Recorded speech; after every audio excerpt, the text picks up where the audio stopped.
வணக்கம் நண்பர்களே. காணொளிக்கு உள்ள போறதுக்கு முன்னாடி இந்த காணொளியை பார்த்துட்டு வந்துருங்க.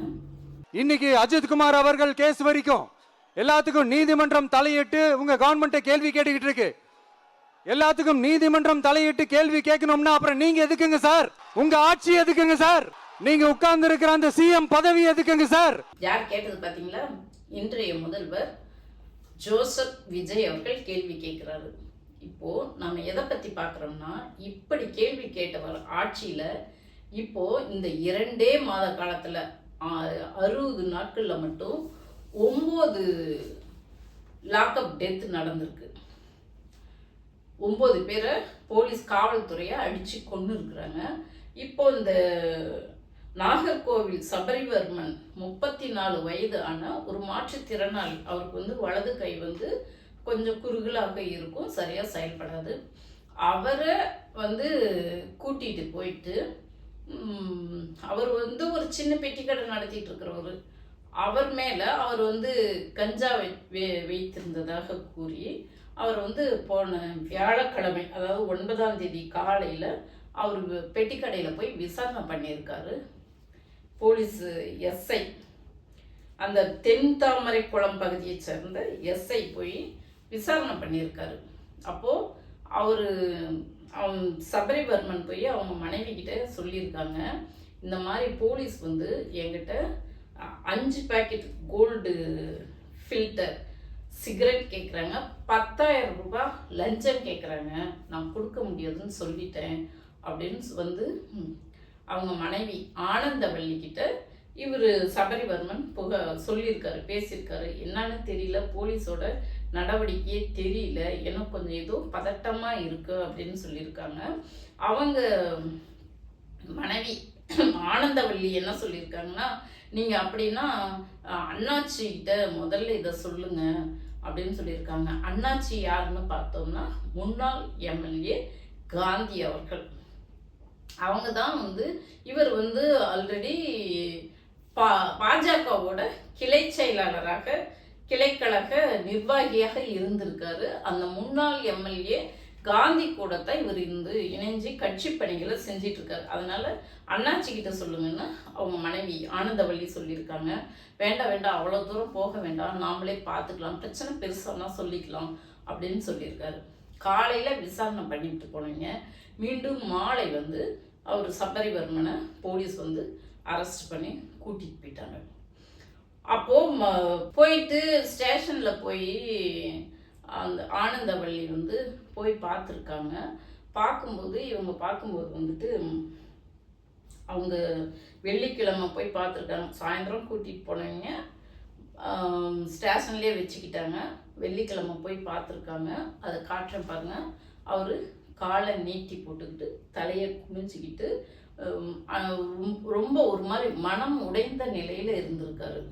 அப்போ இவங்க பார்த்த மனைவி இவங்க பார்க்க போனவங்கள பார்க்க சொல்லி கூட விடலையாம் அவரை. ஆனாலும் அவர் ஒன்று சொல்லியிருக்காரு, என்னை சீக்கிரம் இங்கேருந்து கூட்டிகிட்டு போகிறதுக்கு உண்டான வழியை பாரு, இங்கே ஏதோ நடக்கிற மாதிரி இருக்கு அப்படின்னு சொல்லியிருக்காரு. சரின்ட்டு உடனே சரி கூட்டிகிட்டு போகிறதுக்கு உண்டான வேலையை பார்க்குறேன் அப்படின்னு சொல்லிட்டு இருக்கும்போது வெள்ளிக்கிழமையே அவரை அரெஸ்ட் பண்ணி சிறைக்கு கொண்டுட்டு போயிட்டாங்க. அப்போது சனி ஞாயிறு கேஸ் கோர்ட்டுக்கு போக முடியாது. திங்கக்கிழமை வக்கீல் வச்சு உடனே சீக்கிரம் எடுத்துருன்னு அவர் சபரிவர்மன் சொல்லியிருக்காரு. சரின்னு இவங்க வக்கீலுக்கு இவரை வெளியே எடுக்க முயற்சி பண்ணிட்டு இருக்கும்போது ஜூலை 13ஆம் தேதி போலீஸ்லேருந்து ஒரு கால் வருது. அதாவது இவர் சபரிவர்மன் மயக்கம் அடைஞ்சி விழுந்துட்டாரு அப்படின்னு சொல்லிட்டு போலீஸ்லேருந்து தகவல் வருது. விழுந்துட்டாரு, நாங்கள் ஜிஹெச்சில் போய் சேர்த்திருக்கோம் அப்படின்ட்டு அங்கே போய் பார்க்குறாங்க. அங்கே போனால் அன்று இரவே இறந்துட்டாரு, இங்கே கொண்டுட்டு வரும்போதே இறந்த நிலையில தான் கொண்டுட்டு வந்திருக்காங்க அப்படின்னு சொன்னோன்னே அந்த ஊரே எல்லாம் ஒன்று திரண்டி பதட்டமாகி, ஏன் என் கணவரை பார்க்க விடாமல் பண்ணுனீங்க அப்படின்னு சொல்லிட்டு அந்த பொண்ணு அந்த ஊரே ஒன்று திரண்டி போராட்டம் நடத்துகிறாங்க. அவர் இறந்துட்டாரு, ஆனால் உடலை பார்க்க சொல்லி கூட விட மாட்டேங்கிறாங்க. இவங்க என்னன்னு தெரியாமல், அவர் உடம்புக்கு என்ன நடந்ததுன்னு தெரியாம, அவருக்கு என்ன நடந்ததுன்னு தெரியாம நாங்க வாங்க மாட்டோம் அப்படின்னு சொல்லிட்டு உடற்கூறாய்வு ரிப்போர்ட் வரட்டும், அதுக்கப்புறம் வாங்கிக்கிறோம் அப்படின்னு சொல்லிட்டு போராட்டம் நடந்துட்டு இருக்காங்க. இப்போ அவங்களுக்கு வந்துட்டு ஒரு குழந்தை, 4 மாச குழந்தை இருக்கு. அவங்க மனைவி ஆனந்தவள்ளி படிச்சிருக்காங்க, பிஎஸ்சி கம்ப்யூட்டர் சயின்ஸ் முடிச்சிருக்காங்க. ஆனால் இப்படிப்பட்ட ஒரு நல்ல அந்த இடத்துல இவருக்கு வந்து எந்த ஒரு கெட்ட பழக்கமும் இல்லை, குடிப்பழக்கம் இல்லை. எப்படி திடீர்னு இவருக்கு வந்து வயிறு வீங்கி போகும், எப்படி நெஞ்சு வலி வரும், எப்படி அவர் வந்து மயங்கி விழுந்து இறந்தாரு, இப்படி பல்வேறு கேள்விகளை முன்னெடுக்கும்போது போஸ்ட்மார்ட்டம் ரிப்போர்ட்ல வந்து 12 இடங்கள் 19 இடங்கள்ல உடம்பு முழுசும் காயங்கள் ஏற்பட்டிருக்கு. தலையில நல்லா அடிச்சு மண்டைக்குள்ள வந்து ரத்த கட்டி இருக்கு. அதே போல அவருடைய வலது கை, அவர் ஒரு மாற்றுத்திறனாளி, அந்த கை சரியா செயல்படாது. அவர் கையை முறிச்சிருக்கிறாங்க. இப்படி வந்துட்டு மனிதாபிமானமே இல்லாம ரொம்ப கொடூரமான தாக்குதல். இந்த தாக்குதலை பார்க்கும்போது நமக்கு என்ன ஞாபகம் வருதுன்னா, பெனிக்ஸ் ஜெயராஜ் ஞாபகம் இருக்குங்களா? சாத்தான் குளத்துல நடந்தது 2020 கொரோனா டைம்ல. ஒரு காரணமே சல்லி காரணங்களுக்காக அந்த அப்பா மகன் 2 பேத்த போலீஸ் வந்து லாக்அப்லயே வச்சு கொடூரமான முறையில தாக்கி, வெளியில சொல்ல முடியாம அந்த லத்தியில வந்துட்டு அந்த மலம் கழிக்கிற இடம்லாம் லத்தியில விட்டு அதன் மூலமா ரத்தம்லாம் கசிஞ்சு இப்படிலாம் வெளியே சொல்ல முடியாத அளவுக்கு வந்து தாக்கி அந்த 2 பேர் அப்பா மகனை 2 பேரையும் கொண்டுட்டாங்க. அப்பயே எல்லாருமே சொன்னோம், இனிமேல் இது போன்ற ஒரு மிருக தாக்குதல், கொடூரமான தாக்குதல் நடக்கவே கூடாதுன்னு எல்லோரும் சொன்னோம். 2020 எடப்பாடி ஆட்சி காலத்துல அப்ப எடப்பாடி என்ன சொன்னாரு, போலீஸை காப்பாற்றும் விதமாக அவங்க உடல்நிலை சரியில்லாம வந்து ஹாஸ்பிட்டல்ல சேர்த்துறாங்க. இது லாக்அப் டெத் இல்லை, இது ஒருத்தர் வந்து ஹார்ட் அட்டாக்ல இறந்துட்டாரு, இன்னொருத்தர் உடம்பு சரியில்லாம இறந்துட்டாங்க. அப்படி போய் சொல்லி போலீஸை காப்பாற்ற முயற்சி பண்ணாரு. அப்ப எதிர்கட்சியா இருந்த திராவிட முன்னேற்றம் உள்ள எதிர்கட்சிகள்லாம் போராடித்தான் இந்த உண்மையை கொண்டுட்டு வந்ததுக்கு அப்புறமா தான் அந்த போலீஸ் மேல நடவடிக்கை எடுத்து கைது செஞ்சாங்க. அடுத்து திமுக ஆட்சியிலையும் இந்த மாதிரி ஒரு போலீஸ் தாக்குதலால இறந்தது எல்லாத்துக்குமே தெரியும். அந்த திரிபுவனம் அஜித்குமார் வழக்கு, அதுல அப்படிதான் போலீஸ் வந்து காரணமே நம்ம பெனிக்ஸ் ஜெயராஜ் வழக்கு வந்து செல்போன் ஓசியில கேட்டிருக்காங்க, செல்போன் கொடுக்கலன்ட்டு இந்த மாதிரி கொடூர தாக்குதல் பண்ணியிருக்காங்க. அஜித்குமார் வழக்குல என்ன ஆனதுன்னா, சும்மா நச்சுக்கும் நகை திருடிட்டான் அப்படின்னு சொல்லிட்டு கொடுத்தாங்க. இது வரைக்கும் இப்போ வந்து 2 வருஷத்துக்கு மேலாகுது. இது வரைக்கும் நகை திருட்டு போனதா இல்லையா என்ன அந்த புகார் பத்தி ஒரு இது திருடு போன மாதிரியான அறிகுறிகளே இல்லை அப்படின்னு சொல்லிட்டு சிபிசிஐடி இது வரைக்கும் ஒரு இது சொல்லலை, கண்டுபிடிக்கவே இல்லை. அப்படியே ஒண்ணுமே இல்லாத காரணங்களுக்காக போலீஸ் வந்து கண்மூடித்தனமா அடிச்சு சித்திரவதை பண்ணி மிளகாத்தூள்லாம் தூவி அப்படி கொடூர தாக்குதல் நடத்தினாங்க. அப்போதைய முதலமைச்சர், இன்றைய முதல்வர் கேட்கிறாரு, எல்லாத்துக்குமே கோர்ட்டுக்கு போய் தான் பதில் சொல்லணும், கேள்வி கேட்கணும் அப்படின்னா உங்க முதலமைச்சர் சீட் எதுக்கு சார், இந்த ஆட்சி எதுக்கு சார்னு கேள்வி கேட்ட இன்றைய முதலமைச்சர் இது வரைக்கும் என்னைக்கு நடந்தது 9ஆம் தேதி இந்த சம்பவம் வந்து அவங்க இறந்து இல்லை 12ஆம் தேதி இரவே இறந்துருக்காங்க. ஆனால் மக்களுக்கு தெரிய வந்தது 13ஆம் தேதி தெரிஞ்சிருக்கு. இன்னைக்கு அப்படி பார்த்தா 3 நாள் ஆகுது. இது வரைக்கும் ஒரு தகவல் கூட சிஎம் மூலமா ஒரு ஆறுதல் கூட இல்லை. இந்த முதல்வர் வந்து திமுக தலைவரை பார்த்து, நம்முடைய முதல்வரை பார்த்து உங்க பதவி எதுக்கு சார் அப்படிங்கிறாரு. எந்த முதல்வரை பார்த்து? சாரிம்மா, நடக்கக்கூடாது நடந்துருச்சு, உண்மையிலேயே உங்களுக்கு நாங்க பக்கபலமா இருந்து நீதி வாங்கி கொடுக்கிறோம் என்று சொன்ன அந்த முதல்வரை பார்த்து உங்களுக்கு இந்த பதவி எதுக்கு, இந்த ஆட்சி எதுக்கு என்று கேள்வி கேட்ட இன்றைய ஜோசப் விஜய் அவர்கள் இது வரைக்கும் ஒரு ஆறுதல் தெரிவிக்கல. அவங்களுக்கு அந்த குடும்பத்துக்கு இழப்பீடு இன்னும் அறிவிக்கல. இந்த அரசின் சார்பா முறையான அறிக்கை இன்னும் பதிவு பண்ணல. அப்படிப்பட்ட ஒரு நிர்வாகத்தை நடத்துற இந்த முதல்வர் திமுக தலைவரை பார்த்து கேள்வி கேட்கிறாரு.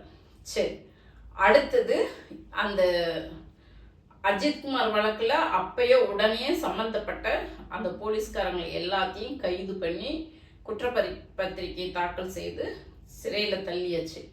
இப்போ இந்த வழக்குல என்ன நடந்திருக்கு அப்படின்னா, அந்த ஜெகன்ட்டு ஒருத்தர், ஒரு சிறை காவலர், அவர் 12ஆம் தேதி இரவு இவர் சபரிவர்மன் கேட்டிருக்காரு, என் குழந்தைய நான் பார்க்கணும் போல இருக்கு, அதனால என்னை வெளியே விடுங்க அப்படின்னு சொல்லிட்டு கேட்டு அழுதுருக்கிறாரு. அதுக்கு இவர் போய் அடிச்சு கண்மூடித்தனமாக அடிச்சிருக்கிறாரு. வலது கை வலது கால் பக்கமாவே அடிச்சு கட்டி போட்டிருக்காரு. 1 மணி நேரம் அடிச்சிருக்கிறாரு. தேங்காய் பட்டணத்தை சேர்ந்த ஜெகன்ங்கிறவரு 1 மணி நேரம் அடிச்சிருக்கிறாரு. அடிச்சுட்டு இவர் அழுதுகிட்டு கத்திட்டு படுத்துட்டு இருக்கிறாரு. 1 மணி நேரம் கழிச்சு மீண்டும் போய் அடிச்சு கண்மூடித்தனமா அடிச்சிருக்கிறாரு. அவர் ஒரு நபர் தான் அடிச்சிருக்கிறாரு. அப்போ அடிச்சுட்டு அவரை என்ன ஏதுன்னு கண்டுக்காம விட்டுட்டு போயிட்டாரு. அவர் நைட்டே இறந்துட்டாரு. ஷிஃப்ட் மாத்தி வந்த சாமியார் மடம் சிவகுமார், இவர் அடிச்சதே தெரியல. அப்போ விடிகாலம் 5:40க்கு ரோல் கால். அப்போ அந்த ரோல் காலில் இவர் சபரிவர்மன் மட்டும் மிஸ்ஸிங், அவர் மட்டும் வரல, மற்ற கைதிகளாக வராங்க. அப்போ கூட இவங்க யாரும் கண்டுபிடிக்கல. அப்போ இந்த சிவகுமார் என்பவர் இவர் அடிச்சு இறந்து கிடக்கிறத கேர் பண்ணாம இருந்திருக்காரு. இப்போ அதனால இந்த சிவகுமார் என்பவரையும் கைது பண்ணியிருக்காங்க. அது போலவே இரவு சிறை பொறுப்பாளராக இருந்த களக்காட்டை சேர்ந்த சுரேஷ் என்ற திருமலை நம்பி, அந்த சிறையோட பொறுப்பாளர். ஏன்னா அவரு அடிச்சா சாதாரணமெல்லாம் கத்துவாங்க இல்லையா, அப்போ அவர் கத்தி கதற நேரத்துல இவர் பொறுப்பாளராக இருந்திருக்கிறாரு. போய் பார்க்கல, விசாரிக்கல, அதை காப்பாற்ற முயற்சிக்கல.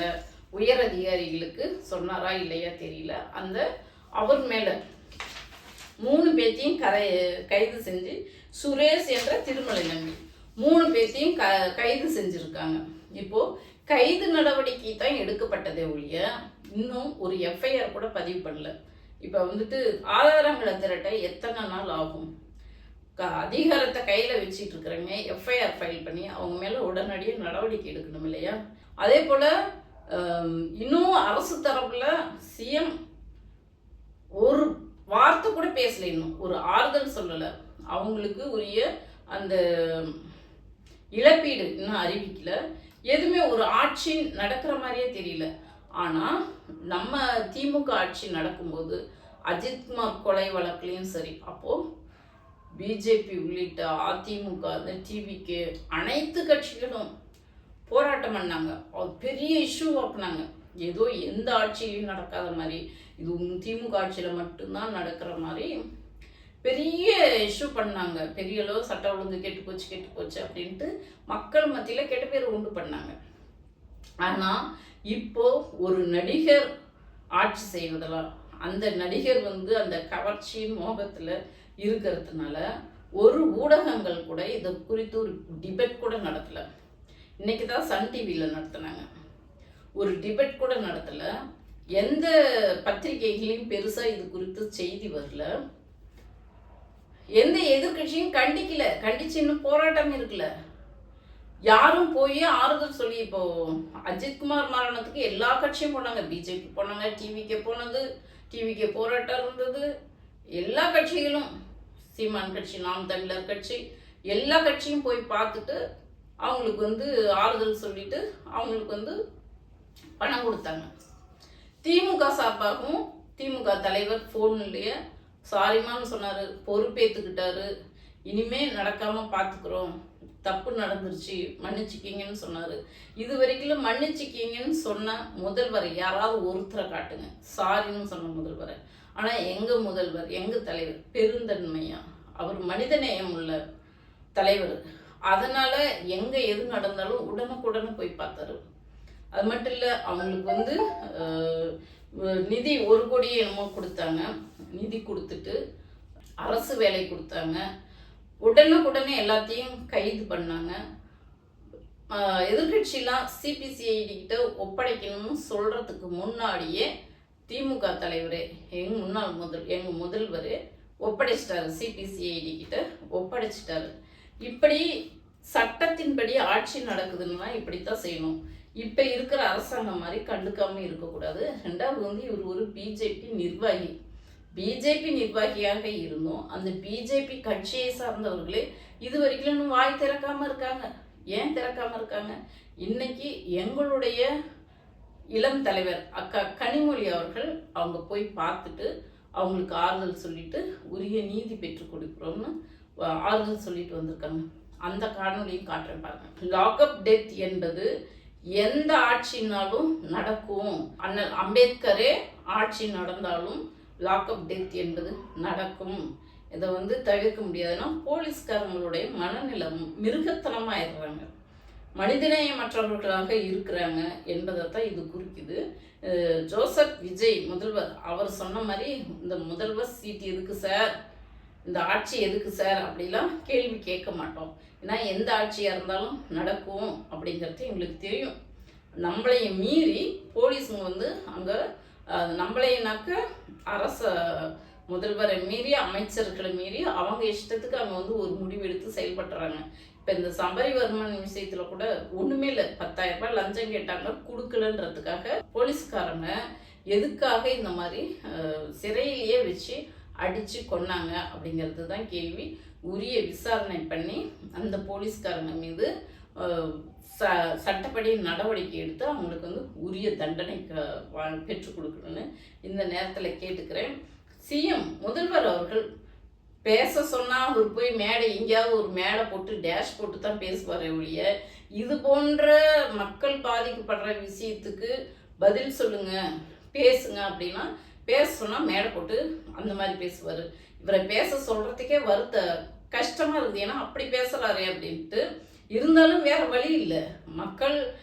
மக்கள் ஆட்சியில் மக்கள் பாதிக்கப்படும் போது அதனுடைய பொறுப்பாளராக இருக்கக்கூடிய முதல்வர் யாரும் மக்கள் பாதிக்கப்பட்டாக்க உரிய விசாரணை நடத்தப்படும், நீதி வழங்கப்படும் என்று வாய் திறந்து பேசும்போது தான் போலீஸ்காரங்களுக்கும் அந்த பயம் இருக்கும், மக்களுக்கு நம்பிக்கை வரும். இப்போ முதல்வர் அவர்கள் வாய் திறந்து பேச வேண்டும், பதில் சொல்ல வேண்டும், என்ன நடந்தது என்று பதில் சொல்ல வேண்டும். நண்பர்களே, உங்களுடைய கருத்து என்னன்னு காணொலியில் கமெண்ட் செக்ஷனில் சொல்லுங்கள். நன்றி, வணக்கம்.